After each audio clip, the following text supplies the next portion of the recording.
Disruptive technologies is being seen in all sorts of different industries, and the cybersecurity industry is definitely one of those that is likely to have more and more disruption associated with it. One of the interesting things that's happening at the moment is the introduction of bug bounty programs and their proliferation both domestically and internationally. What we needed to do is to think about whether or not bug bounty was something we should support as an industry, whether or not it needed some control, and how people could actually derive the best benefit in terms of how they could utilise it. We therefore instigated a research program which ran over around about 6 months. We had a significant number of interviews conducted on an international basis with both researchers, bug bounty program managers, consumers of the end product, as well as some of the individuals that could be affected, say from the penetration testing community, pulled all those views together with really a viewpoint document to try to describe, first of all, what this actually means in terms of a concept. There's certainly a great deal of confusion. And then secondly, how we as an industry could or should support them. What also came out was there is a number of other aspects that need to be considered as well. How we support students, do we encourage them to participate in this type of activity?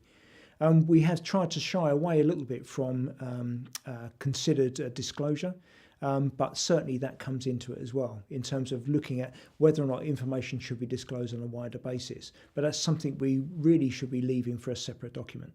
So this document that we've produced relates to the bug bounty programs, how they've been established, a little bit about the history, and then how we operate it in terms of as part of our industry. The concepts. Individuals, researchers can be recognised for compensated for vulnerabilities they find. So in other words, legitimately, somebody is opening up their system to researchers to go in there and try to identify vulnerabilities. So in other words, crowdsourced vulnerability hunting. In 1995, Netscape bug bounty program awarded around about $50,000. The 2013 Facebook white hack debit card was loaded when new flaws were discovered. India's largest number of bug bounty programs, the average of those programs was around about $1,300. In the US, the average is around about $2,700. In Brazil, $3,500, and in the UK, it's around about $3,000. The interesting thing about that is that's the ultimate award that's been made for the whole of the program, not for the award of individuals finding specific vulnerabilities. The 2016 Hack the Pentagon program had 138 unique bugs identified. They paid $71,000 out for that particular process, which really equates to around about $516 per vulnerability. If you're a consumer of that, £516 for a major vulnerability is actually a bargain. If you're a researcher, that means that you could have been doing an awful lot of work for not a great deal or nothing. A Uber, for example, also have $5,000 for anything that takes over an account, and they also have an open checkbook in terms of $10,000 for the takedown of their production services. Obviously, there is an issue with them taking down a production service, and it doesn't really describe how that type of thing is triaged, nor how you do the reporting quickly enough that it doesn't adversely affect the business. But really what they're trying to do is to demonstrate they're hacker-friendly. Why was this research necessary? I think there was a complete lack of understanding from the buying community about what bug bounty programs are, how they should be managed, how mature you as an organisation should be, whether or not you should use a bug bounty program to actually help you to do it, or whether or not you can do it yourselves. Elements of that frustration were also felt within the researcher community. So in other words, there are really good bug bounty programs and there are really bad ones. And the researchers need to have some criteria under which they can operate to understand, first of all, if they're operating legally, and then secondly, they're operating within a bug bounty program that is legitimate and is likely to do the right things in terms of recognising them. There's also a lack of clarity on how the industry works, and with this type of disruptive technology from the security industry, we need that clarification. You know, what is it it's going to cover, and what level of maturity does the organisation have to have? There is also a lack of policy, I believe, from both government and the regulators on its use. There's certainly some suggestions with the Hack the Pentagon that the government endorses this type of activity. There is certainly some indications from the UK government that they're definitely looking at this, at the very least from the ability to share vulnerability at platforms. But at the moment, I don't see a policy. I don't see how we actually regulate it, and I don't see how we control it, and I don't see how the decision is made in terms of whether or not this is an appropriate technology for certain disciplines and for certain systems. We do a lot of presentations at universities within CREST, and certainly from the universities, the lecturing staff were quite confused about whether or not they should encourage or dissuade students from actually participating in this type of program. The active inclusion of this, I think, is a really positive thing. So if we can involve people to demonstrate their ability within the industry to practice things, and they can do it as part of the legitimate program, that's a really good thing. But if they do it on university systems, is that a good thing? I'm not altogether sure. And where does the liability lie if they actually start to stray and do inappropriate things? How does a student or a faculty identify what is a good bug bounty program as opposed to an illegal, legitimate, or even just bad? And therefore, we need some clarity to actually provide to the faculties to describe to the student population what is a good thing. What we don't want somebody to do is to go through their education process and then be excluded from the industry because they've been identified as doing illegal activity. There's also some confusion from the academic areas. Really what we're trying to do there is to identify whether or not a university should encourage or discourage individuals from participating in bug bounty programs.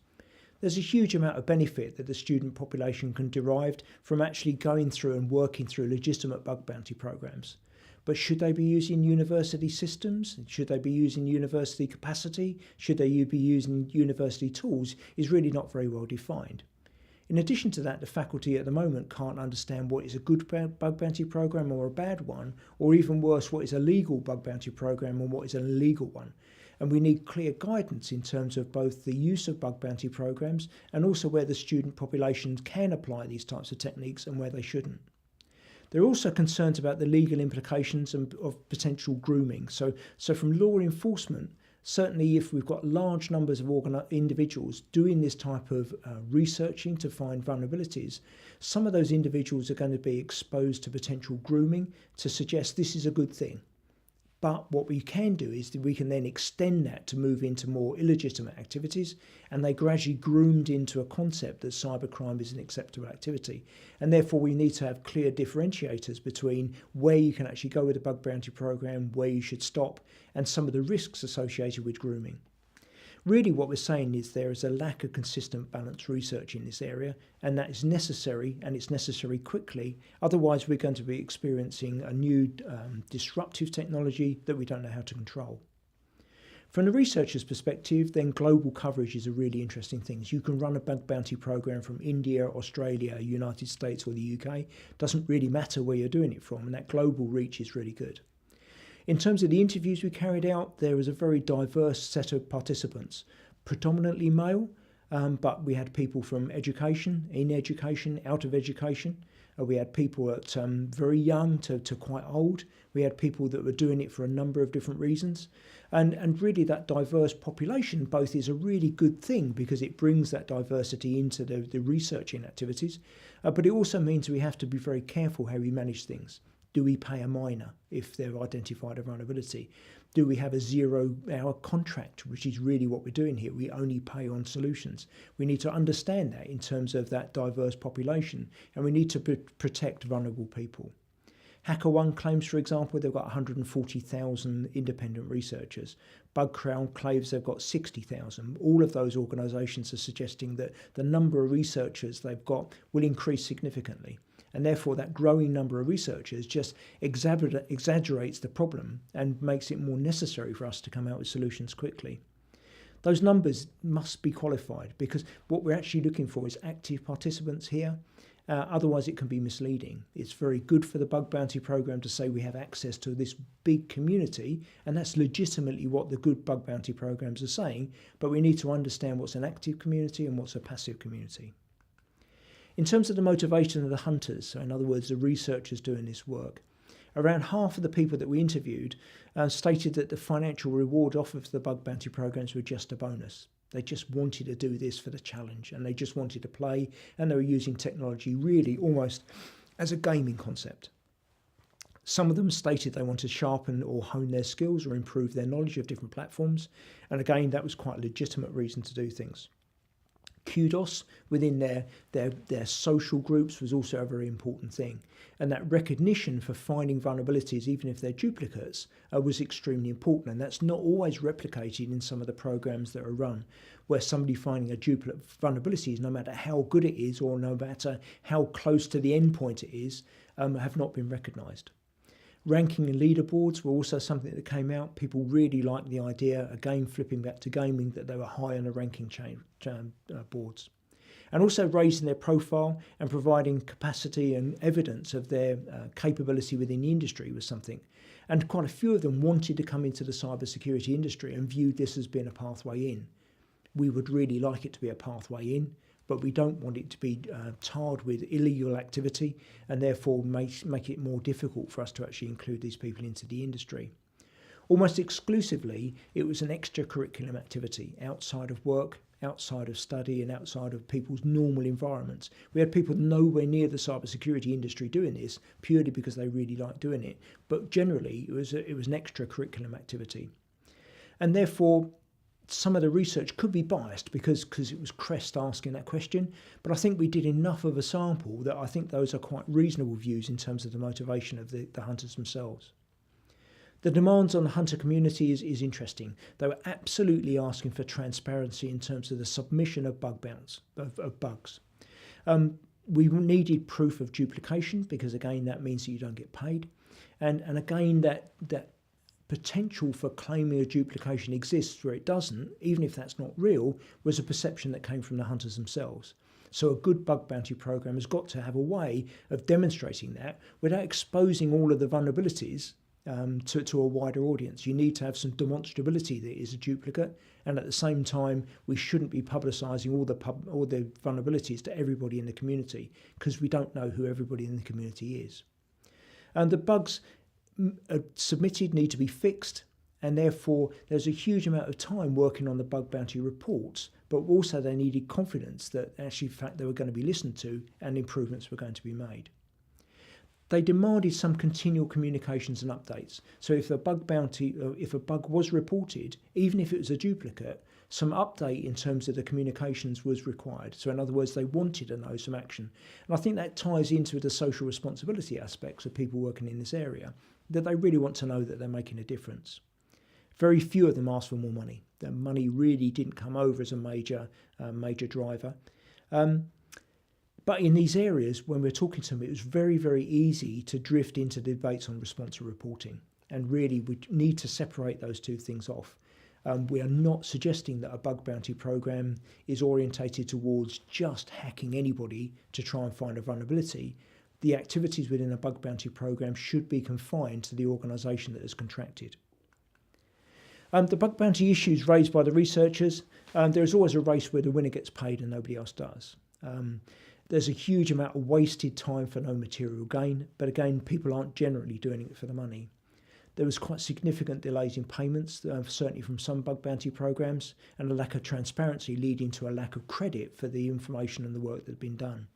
And also that lack of communications we described was a major issue in terms of some of the researchers that we spoke to. No payment for points of duplication again came out quite significantly. And we're seeing an increase in the number of invite-only bug bounty programs. And that's sort of a slight variation in terms of the bug bounty programs that are being operated. But effectively, what you're doing there is looking at the crowd, but then you're limiting it down to those people that are willing to identify themselves and legitimately identify themselves. It's very easy to hide your identity, or have been a participant in another bug bounty program that's been successful. And the quality of the management of these programs actually significantly varied. And generally, organisations that were trying to run their own, if they weren't big technology companies, were quite heavily criticised in terms of the way that the process was managed. There are different approaches to running bug bounty programs, but traditionally you had a target organisation, some form of virtual handshake or sign up, and the researchers. The bug bounty programs and the program managers actually put another step into there. So you've got the target organisation, but there is a formal contract with the bug bounty program, and that means that there's some recourse and there is some ability to understand and actually manage the process in a more effective way. You still have a virtual virtual handshake with the researcher community, but that's done through the bug bounty program management. Or again, it could be on a basis of a proper regimented sign-up process. And then you have access to the researchers. There are significant potential benefits for the buying community in this, and certainly the big technology companies have benefited, I think, quite significantly from running these types of programs. And generally, the buying community we spoke to have been positive about the always on, always available, and also the potential cost per vulnerability find, and also their ability to continually test a live environment rather than doing it on a periodic basis. But again, we were probably speaking to people that were successful within our bug bounty programs, or those that understood the concept. So I think some of those things will diminish slightly as the population widens in terms of the number of organisations that are doing it. Some organisations said if you're not running a bug bounty program, you're just stopping the good guys. And therefore you're missing the opportunity of actually dealing with the white hat community. Quite a difficult statement to make. But again, that was a viewpoint that came over. It does potentially open the pool to a much wider range of talent without any restrictions. Generally, it's viewed as being hacker friendly, but there are some issues coming on later in terms of the report about what that means. No time limit on how long a hunter can try. But again, the ethics in terms of that, in terms of really a 0-hour contract, you may never ever get anything, and therefore you might view this as being a game, but some people would view it as a piece of work, is a really interesting concept. Pay-as-you-go model was also something that the buyers actually described. Pay on delivery rather than paying on research was another thing that people came out with. And a potential reduction in the cost per vulnerability found was also a significant thing. I think if you started a bug bounty program very early in your maturity of your system, then you're going to be paying a lot of money. The triage process is going to be huge. And I think a lot of the benefits associated with that cost per vulnerability will be reduced. And also it's a public statement of confidence, providing you do it at the right time. We are confident enough that we're going to open our networks up because we believe that we are secure. That's quite a strong statement to be made in the marketplace. The downside for the buyers, there is a significant fear of the crowd. Letting outside researchers loose on your system is a really scary place to be. Inviting people to hack your websites or your systems is quite a risky game because you don't actually know who's doing it or what their motivations are, but you're legitimising that activity within the environment. Therefore, recognition that other systems are being made vulnerable as a third-party supplier is also very interesting. In other words, if we're trying to attack a primary system, is it legitimate to come through a different route to get into the process? And therefore, potentially, by opening up a bug bounty program, you're actually widening the scope of legitimacy in terms of how people might attack systems. There's no real ability for companies to legitimately differentiate between people who are legitimately trying to find vulnerabilities and those people that are trying to attack the application and hide themselves under legitimate bug bounty programs to either hone their skills or potentially attack you. Just because you ask them to disclose the vulnerabilities they've found doesn't mean necessarily that everybody will. There's a huge problem with the SOCs knowing when to give permissions. So in other words, if all of a sudden you open up your bug bounty program, you get a massive amount of attacks coming in, how on earth is your SOC going to do this? So therefore you need to prepare your back office systems and your monitoring and logging to understand what that means. And also there is no ethics around the hunters receiving the bounty, and therefore it's quite difficult for the organisation to understand what the ethics are in terms of who you would pay. Can you pay a miner? Can you pay somebody in a country to which you're actually not allowed to do business with? How is that payment going to be made? Are you going to operate in Bitcoin? Are you going to be operated in giving away T-shirts? It's quite difficult in terms of the ethics, both in terms of how you open the program and how the payments are made. There's also no contractual relationship or protection. So you are opening things up, and particularly if you're not doing it through a structured bug bounty program operator, then really your exposure is quite significant.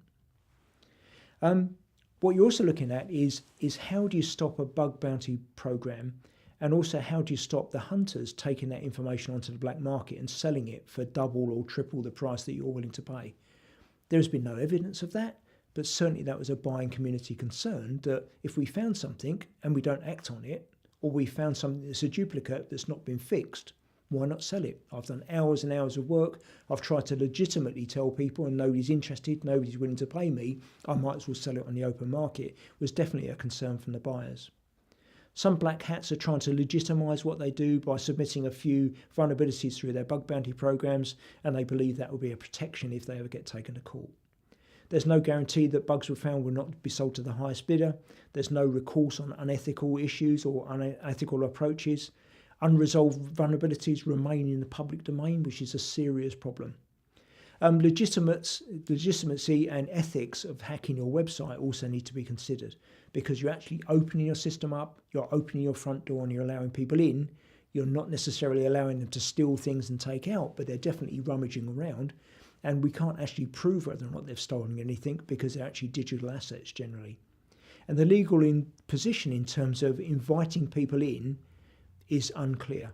In addition to that, the removal of your IPR protection, should they find information about your website applications and designs, is completely unclear. And how can you protect yourself against that? The legal and management side of things, as I've mentioned before, payments need to be tracked, and the organisations may be being asked to make payments to countries where they're not allowed to be made to, or to minors. Just because you put somebody else in the loop, in other words, a bug bounty program manager, does not mean to say that you're not making those illegitimate payments. You can't pay organised crime. And if it could be traced back that organised crime is part of these bug bounty groups, then in theory at least, you could be paying organised crime or other states. Payments can be made to minors, and again, that's not really an acceptable position. 0-hour contracts is a big problem, and it's hard to prove that bug bounty programs aren't being paid to criminals, and therefore funding criminal activity is very much frowned upon, if not illegal in certain areas. It's hard to prove that bug bounty programs are not going to organised crime, and how can any of the above be proved or even disproved? So immediately you open your doors up, you've got to be very careful in terms of what this actually means to you.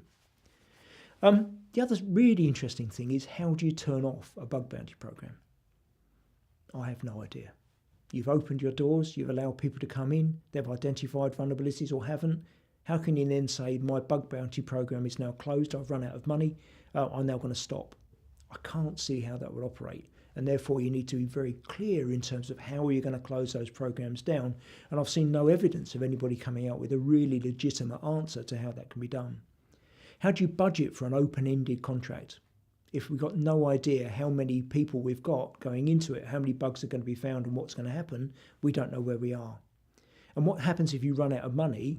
Will the research community then become disaffected, or will they actually start to turn against you? That's a really difficult thing. And in addition to that, you're not just paying for the bugs, you're also looking at making sure you're making payments in an appropriate way.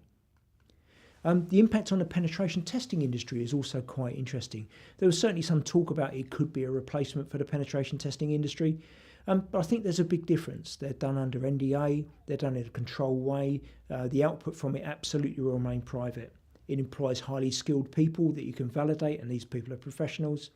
It will cover the wider aspects of security and assurance, not just finding specific vulnerabilities, and there's legal and professional protection. The majority sign up to an effective code of conduct. There's assurance around the security and privacy. Formal contracts and obligations are in place. There is trust allowed between the different areas. And there's a fixed price. So in other words, you can turn this stuff off and you can control it from a budgetary perspective. There's little set there for the operating systems and costs. And therefore, again, we can manage how we're actually going to do the implications. But if both are managed effectively, I believe that a penetration testing and a bug bounty program can complement each other. You just need to be at a particular level of maturity in terms of the system, and you need to understand the downsides that are associated with it. An organisation, I believe, must reach an appropriate level of maturity before they move from formal testing into a bug bounty program. And I think it's absolutely valid that they can be complementary, but I think it should be part of a process, not a replacement to the process itself. From an employer's perspective, in other words, penetration testing companies and others, it can be used for talent spot. It might be used as a way of reducing costs. Some organisations are looking at how they might utilise it. The individuals can hone their talent at their own time. But should they be doing work for other people at other points? So in other words, should they be doing that in work time? Should they be doing it in their home time? It's quite a difficult thing to define. Many of the penetration testers say you can't do independent research for another organisation. Effectively, that's what a bug bounty program is asking you to do.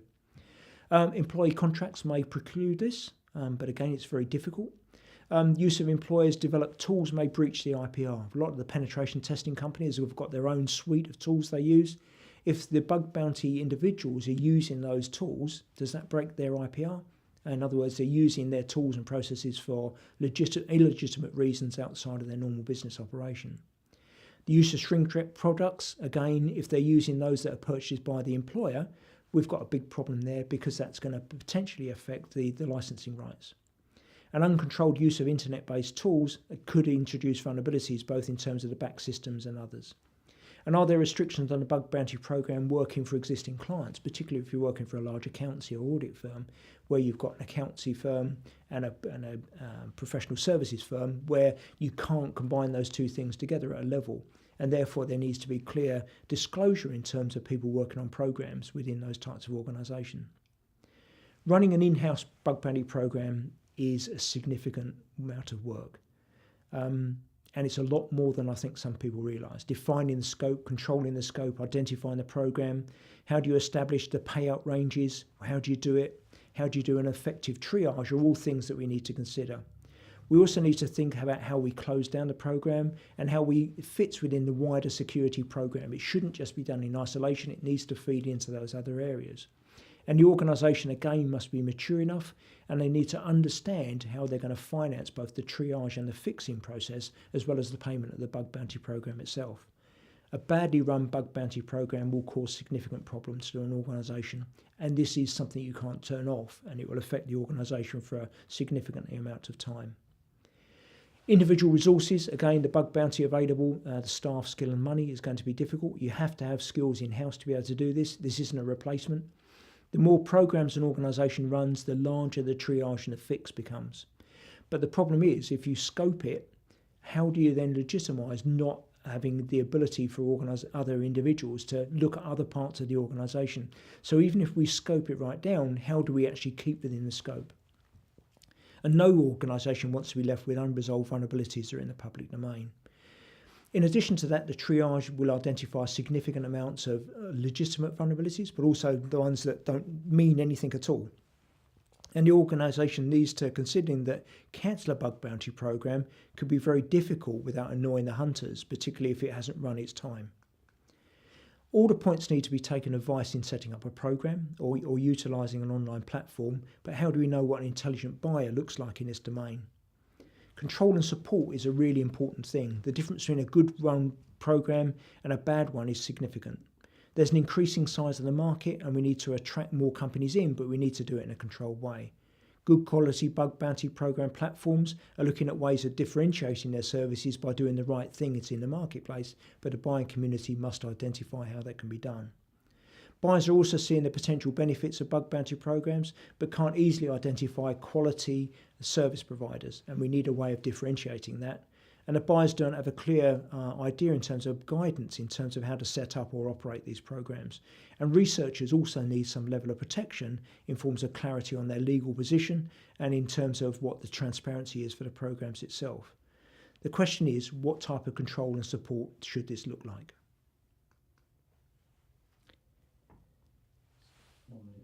Yeah, this will be a separate part of the presentation. I can dial in a couple of minutes late, that's not going to kill me. We've looked at bug bounty programs in quite a lot of detail in terms of the issues, and what we've tried to do is to come out with some solutions. There was some hesitancy in terms of what regulation could actually do, but regulation is a large number of things. Self-regulation, state regulation, or independent company regulation are all different things. State-sponsored regulations is where the state actually regulates, and we believe that if it has to move to a state-sponsored position, it will completely kill the bug bounty programs. I don't think governments will be able to keep up with the concept, and therefore their view will be closed down. But if we don't self-administer or self-regulate, we believe that that will come into play anyway. Could state-sponsored attack keep up with the types of regulations and the controls? I don't believe that's the case. On an international stage, then which regulator is actually going to do the control, and therefore how are we going to consistently apply these things? And therefore no country can take a domestic only view and would have to look at harmonisation of this type of legislation or state regulation to actually make it effective. That could take years. And by that time, we'll either experience significant problems or the industry will have moved so far away from where we started from as to be not relevant. In penetration testing, the firms carrying out the services understand the laws under which they operate. In a bug bounty program, again, regulated perspective, that's going to be a very difficult thing to do. And the legal protection, I think, disappears when the programs are opened up to areas where the legitimacy and or different laws apply. And therefore, it's going to be very difficult to control that, I believe, from a state-sponsored perspective. The industry regulation or self-regulation are two different things. Industry self-regulation occurs through self-regulations of organisations and trade associations, and that allows the industry to set its own rules, and that's with a lot less government rigour, but with a lot less government involvement. At the final bottom of the stack, then you've got self-regulation, which is the process by an organisation monitors its own adherence to its legal, ethical and security standards. Again, I don't think that's the appropriate way to go. I don't think we can open that up to an organisation, a bug bounty program manager, taking on board the responsibility for that type of self-regulation. And therefore, in addition to that, the self-regulation of a group can actually be a conflict of interest because you are actually controlling your own destiny. Therefore, the industry side of things, in terms of industry regulation, is probably the way to go. And there are significant numbers of reasons why that would work. And that regulation could provide a whole heap of benefits associated with protection of the researcher, protection of the organisations that are running the programs, protection of the recipients of the information that comes from it, protection of universities, protection of individual academics working within those environments. Those benefits can absolutely be realised if we move towards some form of industry self-regulation. The question is, for educational institutions, would that work as well? And I think that would allow the university faculties and students the ability to direct the ethical activities that need to go on, and it will also allow the universities to reinforce ethical behaviour within their community, which should be an important part of any of their courses. It also provides the students with confidence that what they're doing is legal and the programs they're running are done in an ethical way, and it won't adversely affect their potential employment opportunities within the industry for the future.